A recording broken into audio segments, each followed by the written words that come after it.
Hello everyone, स्वागत है आप सभी का आपके अपने यूट्यूब चैनल में जिसका नाम है बायोलॉजी कॉन्सेप्ट और मैं हूं सुरभि माथुर। और बच्चों, हम लोग चैप्टर पढ़ रहे थे cell the unit of life. इसमें हम लोगों ने prokaryotic cell, plastids, fluid mosaic model, cell membrane, इन सब के बारे में पढ़ लिया था। और आज हम लोग डिस्कस करेंगे एक बहुत इंपॉर्टेंट प्यारा सा टॉपिक, दैट इज माइटोकॉन्ड्रिया, जो क्लास 11th नीट और जो बच्चे कॉम्पिटिटिव एग्जाम्स की तैयारी कर रहे हैं जिनकी जनरल साइंस आती है उसमें भी इस टॉपिक से क्वेश्चन पूछ लिया जाता है। तो ये उन बच्चों के लिए भी बहुत इंपॉर्टेंट है। तो आइए शुरू करते हैं आज का ये टॉपिक। बच्चों, जैसे ही माइटोकॉन्ड्रिया की बात आती है हमें अपना बचपन याद आ जाता है, क्योंकि हम लोग एक लाइन पढ़ते हैं कि mitochondria is also known as the powerhouse of the cell. यानी एक ऐसा सेल ऑर्गेनल है जिसको हम क्या कहते हैं, पावर हाउस। क्यों कहते हैं पावर हाउस? क्योंकि इससे हमें मिलती है एनर्जी। किस फॉर्म में मिलती है? मिलती है एटीपी के फॉर्म में। और एटीपी का फुल फॉर्म क्या हुआ? Adenosine triphosphate. इस फॉर्म में हमें एनर्जी मिलती है किससे? माइटोकॉन्ड्रिया से। इसीलिए हम इसको क्या कहते हैं? Powerhouse of the cell. इस ऑर्गेनल के बारे में सबसे पहले बताया था कोलिंकर ने। कहाँ उन्होंने डिस्कवर किया था? इंसेक्ट्स की फ्लाइट मसल्स में। अब आप सबसे पहले ये बात समझ लीजिए, ये ऑर्गेनल उस ऑर्गेनिज्म में या उस सेल में ज्यादा अमाउंट में मिलेगा जिनको की ज्यादा एनर्जी की रिक्वायरमेंट होती है। जैसे फ्लाइट मसल में मिल रहा है, उनको फ्लाई करना है, उड़ना है, तो इसके लिए क्या चाहिए? ज्यादा एनर्जी चाहिए। तो इसीलिए ये कहाँ मिला mitochondria? Flight muscle of insects में मिला। और किसने डिस्कवर किया? कोलिंकर ने किया। उसके बाद आए डब्ल्यू फ्लेमिंग, जिन्होंने इस माइटोकॉन्ड्रिया का नाम दिया फीलिया। फिर आए ऑल्टमैन, जिन्होंने इसको बायोब्लास्ट नाम दिया। बायोप्लास्ट नहीं लिखना है, बायोब्लास्ट नाम दिया। और फिर आए बेंडा, जिन्होंने इसको माइटोकॉन्ड्रिया नाम दिया 1897 में। ये कुछ बातें थी माइटोकॉन्ड्रिया की डिस्कवरी से रिलेटेड। उसमें से कॉलिंकर पे से क्वेश्चन पूछा जाता है, बेंडा और ऑल्टमैन, इन तीन पे से क्वेश्चन ज्यादा पूछे जाते हैं। उसके बाद हम देखेंगे कि माइटोकॉन्ड्रिया जो है इसका शेप कैसा होता है। बच्चों, इसका शेप ओवल भी हो सकता है, इसका शेप रॉड शेप्ड भी हो सकता है, ये सॉसेज शेप्ड भी हो सकता है। तो तीन तरह की शेप आपको ध्यान रखनी है, sausage shaped, cylindrical, rod shaped या फिर ओवल शेप। और साइज की अगर बात करें तो इसकी जो लेंथ होगी वो लेंथ कितनी होगी? 1 से लेके 4.1 माइक्रोमीटर और इसका डायमीटर होगा 0.2 से 1 माइक्रोमीटर। अब ये मिलेगा कहाँ कहाँ? अभी जैसे कि मैंने आपको बताया कि उन सेल्स में जिनमें की मेरिस्टेमेटिक एक्टिविटी, अगर हम प्लांट्स के केस में बात करते हैं तो जो मेरिस्टेमेटिक सेल्स होती है उसमें क्या होती है? मेरिस्टेमेटिक सेल्स यानी ऐसी सेल्स जिनमें की डिवीजन करने की कैपेसिटी बहुत ज़्यादा होती है। तो इसीलिए उन सेल्स में एनर्जी की रिक्वायरमेंट ज़्यादा है, इसीलिए वहाँ पर इसका नंबर होगा 3000 माइटोकॉन्ड्रिया पर सेल। यानी एक सेल में 3000 माइटोकॉन्ड्रिया मिलेंगे। कहाँ पर? प्लांट्स में। वहीं पर अगर हम बात करते हैं फ्लाइट मसल्स ऑफ इंसेक्ट की, और एक और प्रोटोजोन जिसका नाम है केओस, यहाँ पर से भी क्वेश्चन पूछा जाता है। इसको जाइंट अमीबा भी कहते हैं। ये क्या है? जाइंट अमीबा एक प्रोटोजोन है। इसमें मिलेंगे 5 लाख माइटोकॉन्ड्रिया पर सेल, और यही नंबर आपको इंसेक्ट्स की फ्लाइट मसल सेल्स में भी मिलेगा। लेकिन क्लोरेला और क्लेमाइडोमोनास जो यूनिसेलुलर एल्गी हैं, इसमें आपको एक सेल में एक ही माइटोकॉन्ड्रिया मिलेगा। क्वेश्चन इस जगह पे से पूछा जाता है, तो इसीलिए आप इसको नंबर केओस का नाम और इसमें कितने माइटोकॉन्ड्रिया पर सेल मिल रहे हैं ये नंबर आपको याद होना चाहिए। अब ये एक जनरल सी बात थी। अब जो ये स्लाइड आप देख रहे हैं ये आज के लेक्चर की सबसे ज़्यादा इंपॉर्टेंट स्लाइड है, क्योंकि इसमें हम पूरे माइटोकॉन्ड्रिया का स्ट्रक्चर को डिस्क्राइब करेंगे। देखो, जैसे ही माइटोकॉन्ड्रिया वर्ड आता है तो सबसे पहला जो बात आती है उसके लिए वो ये आती है कि ये कैसा ऑर्गेनल है? Double membrane bound organelle. Double membrane कह रही हूँ, इसका मतलब क्या होगा? 2 मेम्ब्रेन मिलेगी। ये वाली जो मेम्ब्रेन है बच्चों, ये वाली मेम्ब्रेन कहलाती है आउटर मेम्ब्रेन। Outer membrane. और ये जो आपको इनफोल्डिंग्स दिख रही हैं इस तरह की, ये जो इनफोल्डिंग्स दिख रही हैं, इनवेजिनेशन दिख रहे हैं, ये क्या कहलाएगी? ये कहलाएगी इनर मेम्ब्रेन। तो यहाँ पे हम लेबल कर देते हैं, क्या है ये? Inner membrane. ठीक। दूसरी बात आती है कि ये दोनों ही मेम्ब्रेन किसकी बनी होती है? लाइपोप्रोटीन की। लाइपोप्रोटीन कह रही हूं, इसका मतलब क्या हुआ? लिपिड और प्रोटीन से मिलकर बनी हुई है। तीसरी इंपॉर्टेंट बात क्या आती है कि हर मेम्ब्रेन की, यानी दोनों मेम्ब्रेन की जो थिकनेस होती है वो कितनी होती है, 60 एंगस्ट्रॉम होती है। तीसरी बात इसमें इंपॉर्टेंट ये है कि आउटर और इनर दोनों में लिपिड और प्रोटीन मौजूद हैं, लेकिन जो आउटर मेम्ब्रेन है उसमें लिपिड का अमाउंट ज़्यादा है, प्रोटीन का अमाउंट कम है। इसी वजह से यहाँ पर से इस आउटर मेम्ब्रेन से कुछ स्मॉल मॉलिक्यूल बाहर के एनवायरनमेंट से इसमें एंटर कर सकते हैं। वो कौन से प्रोटीन हैं जो इसको जगह देते हैं उन मॉलिक्यूल्स को अंदर एंटर करने की, वो प्रोटीन्स कहलाते हैं पोरिन्स। ये जो ब्लू कलर के आपको दिख रहे हैं यहाँ पे, ये क्या है बच्चों, ये प्रोटीन, जो पोरिन प्रोटीन है उसके बनाए हुए चैनल है जिससे कि मॉलिक्यूल्स अंदर आ सकते हैं। लेकिन ठीक इसका उल्टा होता है किसमें, इनर मेम्ब्रेन में। ये जो इनर मेम्ब्रेन है, ये जो इनफोल्डिंग्स आपको दिख रही है, ये क्या है, किसकी है, ये इनर मेम्ब्रेन की है। इसमें प्रोटीन का अमाउंट क्या होता है, ज़्यादा होता है, और प्रोटीन का अमाउंट ज़्यादा होने की वजह से ये क्या हो जाती है, सेलेक्टिवली परमिएबल, यानी कि हर कोई मॉलिक्यूल इसमें एंटर नहीं कर सकता। तो ये आपको एक डिफरेंस ध्यान होना चाहिए कि आउटर मेम्ब्रेन और इनर मेम्ब्रेन दोनों में क्या डिफरेंस है, बजट दोनों की दोनों लिपिड्स और प्रोटीन की बनी हुई है। अंतर यह है कि इनर मेम्ब्रेन है उसमें प्रोटीन का कंटेंट ज़्यादा है, जिसकी वजह से ये सेलेक्टिवली परमिएबल हो जाती है। समझ में आ गई बात। अब ये जो स्पेस है कौन सी, ये आउटर मेम्ब्रेन और ये जो इनर मेम्ब्रेन है, इसके बीच की ये जो स्पेस है, इस स्पेस को ये यहाँ लेकर जा रही हूँ एरो, इस स्पेस को हम 4 नाम देते हैं। क्या नाम देते हैं, आउटर स्पेस भी कह सकते हैं, या फिर आउटर चैम्बर भी कह सकते हैं, आउटर चैम्बर, या फिर इसको पेरी माइटोकॉन्ड्रियल स्पेस ये भी कह सकते हैं, या इंटर मेम्ब्रेन स्पेस ये भी कह सकते हैं। कौन सी जगह को बोला मैंने, आउटर मेम्ब्रेन और इनर मेम्ब्रेन के बीच की जगह को हम 4 नाम दे सकते हैं, outer space, outer chamber, perimitochondrial space और इंटर मेम्ब्रेन स्पेस। समझ में आ गई बात। अब ये जो अंदर की जगह है, ये जो इनफोल्डिंग्स है, इन इनफोल्डिंग्स को हम क्या नाम देते हैं, इन इनफोल्डिंग्स को हम नाम देते हैं क्रिस्टी। जो फिंगर लाइक प्रोजेक्शंस आपको दिख रहे हैं, इसको हम क्या कहते हैं, क्रिस्टी कह रहे हैं। ठीक, अब यहाँ पे जो लाइट स्काई ब्लू कलर का सा जो आपको इसके अंदर, यानी कि या फिर आप ये वाली जो जगह है क्रिस्टी, और ये जो क्रिस्टी बने हुए हैं, इसके अंदर जो स्काई ब्लू कलर से भरा हुआ है, ये क्या कहलाता है, मैट्रिक्स। और इस मैट्रिक्स किससे मिलके बनता है, इसमें भरा होता है एक प्रोटीनेशियस सब्सटेंस। अब ये वाला जो चैम्बर कहलाएगा कौन सा, जो इनर मेम्ब्रेन से अंदर का जो चैम्बर कहलाएगा, उसको हम क्या कहेंगे, इनर चैम्बर। आउटर चैम्बर तो कौन सा हुआ, जो आउटर मेम्ब्रेन और इनर मेम्ब्रेन के बीच में हुआ। इनर चैम्बर कौन सा हुआ, जो इनर मेम्ब्रेन से अंदर की जगह हुई जिसमें कि मैट्रिक्स भरा हुआ है, उसको हम कहेंगे इनर चैम्बर। और मैट्रिक्स में क्या होता है, प्रोटीनेशियस सब्सटेंसेस। अब ये जो प्रोटीनेशियस सब्सटेंसेस है, प्रोटीनेशियस सब्सटेंसेस यहाँ पे लिख देती हूँ, 1 मिनट, ये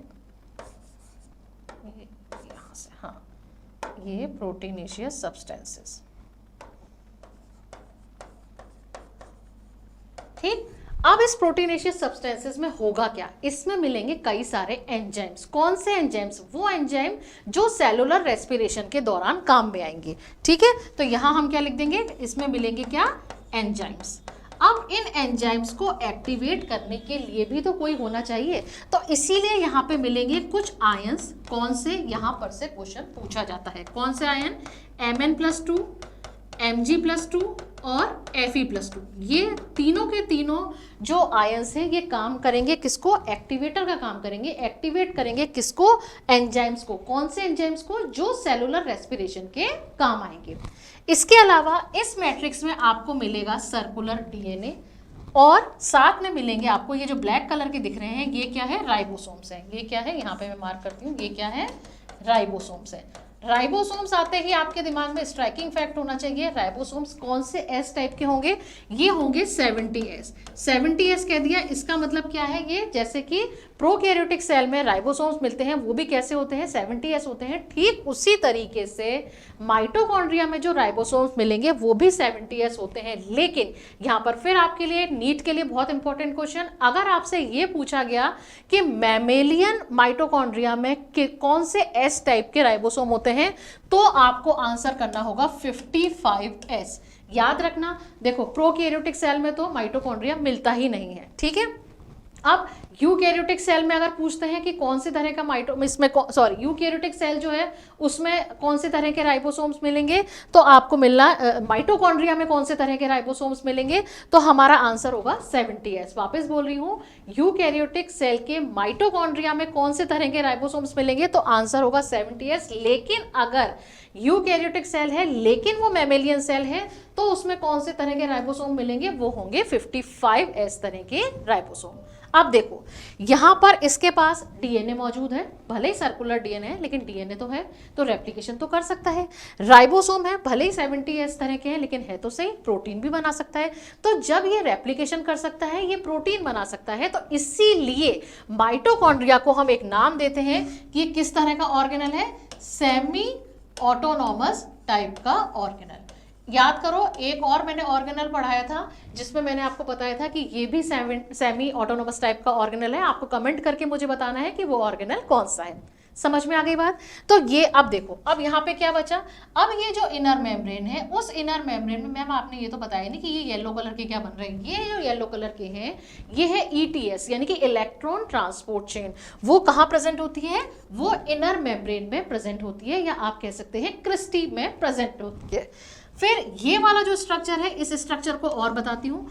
इस क्रिस्टी पे कुछ आपको नॉब लाइक स्ट्रक्चर्स दिखेंगे, कुछ इस तरीके के स्ट्रक्चर्स दिखेंगे। इन स्ट्रक्चर्स को हम कहते हैं ऑक्सीसोम या एलिमेंट्री पार्टिकल। ऑक्सीसोम या एलिमेंट्री पार्टिकल, एलिमेंट्री पार्टिकल। समझ में आ गई बात।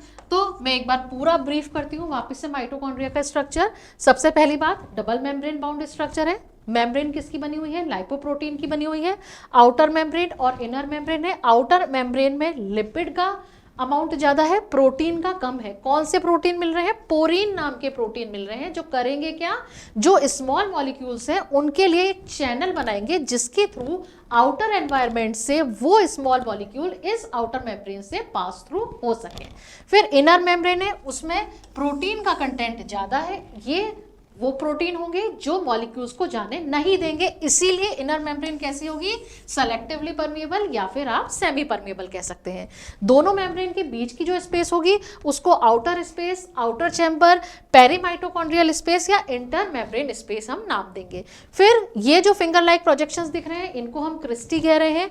इनर मेम्ब्रेन या क्रिस्टी से अंदर की ओर मिलेगा आपको प्रोटीनेशियस मटेरियल, जिसको हम क्या नाम देंगे, मैट्रिक्स नाम देंगे, जिसमें मिलेंगे एंजाइम। कौन से, सेलुलर रेस्पिरेशन से रिलेटेड। यहां से भी क्वेश्चन पूछा जाता है, सेलुलर रेस्पिरेशन से रिलेटेड। इन एंजाइम्स को एक्टिवेट करने के लिए आयंस होंगे।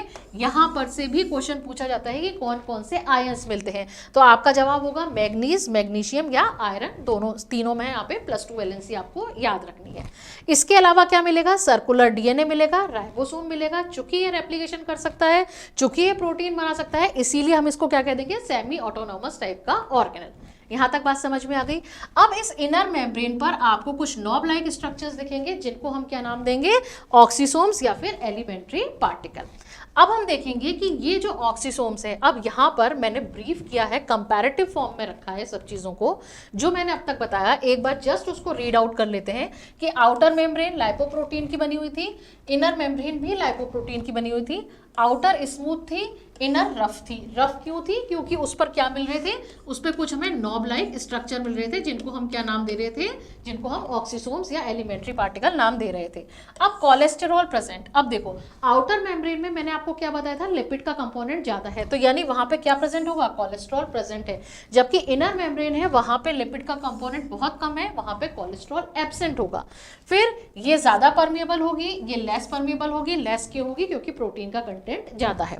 फिर एलिमेंट्री पार्टिकल एब्सेंट थे कहाँ पर, आउटर मेम्ब्रेन पर, जबकि इनर मेम्ब्रेन पर एलिमेंट्री पार्टिकल्स या ऑक्सीसोम्स क्या थे, प्रेजेंट थे।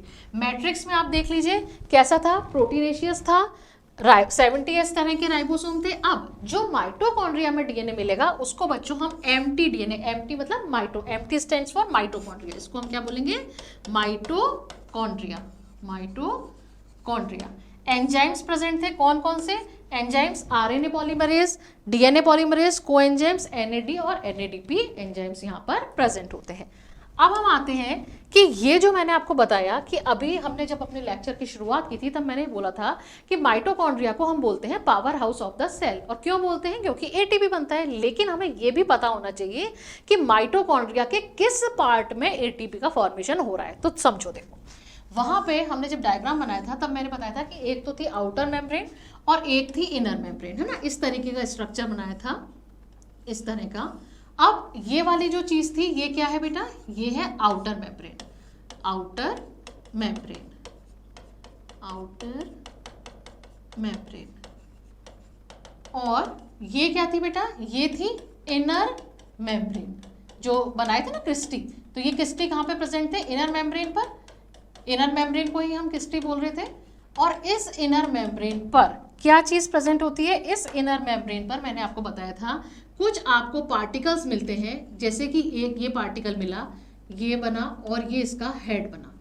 यहाँ पर क्या होता है, इन पार्टिकल्स को हम क्या बोलते हैं, ऑक्सीसोम्स या एलिमेंट्री पार्टिकल कहते हैं, जिसके 3 पार्ट्स होते हैं। कैसे, जैसे ये एक पार्ट हुआ, इसको हम कहेंगे बेस। ये बेस एम्बेडेड रहता है किसमें, इस मेम्ब्रेन में, किसमें, इनर मेम्ब्रेन में। ये यहाँ पे मैंने बना दिया, ये क्या बनाया, बेस, ठीक। उसके बाद होता है एक स्टॉक लाइक स्ट्रक्चर, इसको हम बोलेंगे स्टॉक, स्टॉक। ये वाला जो स्ट्रक्चर बनाया ये क्या होगा, स्टॉक। और फिर इसके ऊपर बना होगा एक स्फेरिकल स्ट्रक्चर, इसको हम बोलेंगे हेड। ये जो बच्चों हेड होता है, इस हेड में मौजूद होता है एक एंजाइम जिसको हम कहते हैं एटीपीएज, एटीपीएज, या फिर इसको एक नाम और देते हैं एटीपी सिंथेटेज, एटीपी सिंथेटेज। अब एटीपीएज या एटीपी सिंथेटेज नाम से पता लग रहा है कि यहाँ पर क्या होगा, एटीपी का फॉर्मेशन होगा। तो अब आपको ये पता लग गया कि माइटोकॉन्ड्रिया के किस पार्ट में एटीपी का फॉर्मेशन होता है। ये क्वेश्चन पूछा जाता है अक्सर एग्जाम में। एटीपी का फॉर्मेशन होता है जो नॉब लाइक स्ट्रक्चर या ऑक्सीसोम्स या जिसको हम एलिमेंट्री पार्टिकल कह रहे हैं, उसके हेड में एटीपी का सिंथेसिस होता है। समझ में आ गई बात। अब ये जो इलेक्ट्रॉन ट्रांसपोर्ट चेन या ईटीसी या इलेक्ट्रॉन ट्रांसपोर्ट कॉम्प्लेक्सेस हैं, वो भी कहाँ प्रेजेंट होते हैं, वो भी प्रेजेंट होते हैं इसी F1 पार्टिकल में। अब ये कॉम्प्लेक्सेस होते हैं 4 तरह के, उसमें से उनका नाम क्या क्या दिया गया है, कॉम्प्लेक्स 1, कॉम्प्लेक्स 2, कॉम्प्लेक्स 3 और कॉम्प्लेक्स 4। जो फर्स्ट और सेकेंड कॉम्प्लेक्स प्रेजेंट होता है वो प्रेजेंट होता है बेस में, जो थर्ड कॉम्प्लेक्स होता है वो प्रेजेंट होता है स्टॉक में, और जो फोर्थ कॉम्प्लेक्स प्रेजेंट होता है वो होता है हेड में। इसके बारे में डिटेल में हम लोग पढ़ेंगे ईटीसी यानी इलेक्ट्रॉन ट्रांसपोर्ट चेन में। क्वेश्चन पूरे माइटोकॉन्ड्रिया में कहाँ से पूछा जाता है, सबसे पहली बात तो दोनों मेम्ब्रेन्स की परमेबिलिटी के डिफरेंस को आपको याद रखना है। दूसरी बात, आपको कोलेस्ट्रॉल कहाँ प्रेजेंट है कहाँ एब्सेंट है ये याद रखना है। तीसरी बात, ऑक्सीसोम्स का दूसरा नाम आप क्या है वो आपको याद रखना है। चौथी बात, एटीपी का सिंथेसिस माइटोकॉन्ड्रिया में कहाँ पर हो रहा है ये आपको याद रखना है। और डिस्कवरी में आपको कॉलिंकर और बेंडा और अल्टमैन ये 3 नाम आपको याद रखने हैं। प्लस क्लास 11 के बच्चों कई बार केवल और केवल माइटोकॉन्ड्रिया का डायग्राम भी ड्रॉ करने को आ जाता है। इसके अलावा ईटीसी यानी कि इलेक्ट्रॉन ट्रांसपोर्ट चेन कहाँ पे प्रेजेंट है ये आपको पता होना चाहिए। तो वो कहाँ प्रेजेंट है, इनर मेम्ब्रेन ऑफ माइटोकॉन्ड्रिया या आप कह सकते हैं क्रिस्टी ऑफ माइटोकॉन्ड्रिया। समझ में आ गई बात। अब बात आती है कि एटीपी का माइटोकॉन्ड्रिया का फंक्शन क्या होता है। तो अभी हम इतनी देर से ये कह रहे हैं कि माइटोकॉन्ड्रिया में एटीपी का सिंथेसिस होता है, तो इसका मतलब क्या हुआ, माइटोकॉन्ड्रिया का मेन फंक्शन क्या हुआ, एटीपी का सिंथेसिस करना। तो ये आज हम लोगों ने कंप्लीट किया माइटोकॉन्ड्रिया। अगले वीडियो लेक्चर में इसी तरह के कुछ इंपॉर्टेंट और मजेदार टॉपिक आपके लिए लेकर आऊंगी जो एग्जामिनेशन के पॉइंट ऑफ व्यू से बहुत इंपॉर्टेंट है। अगर आज का वीडियो आपको पसंद आया हो तो प्लीज इसको लाइक करिएगा, शेयर करिएगा और चैनल को सब्सक्राइब करिएगा। Thank you very much.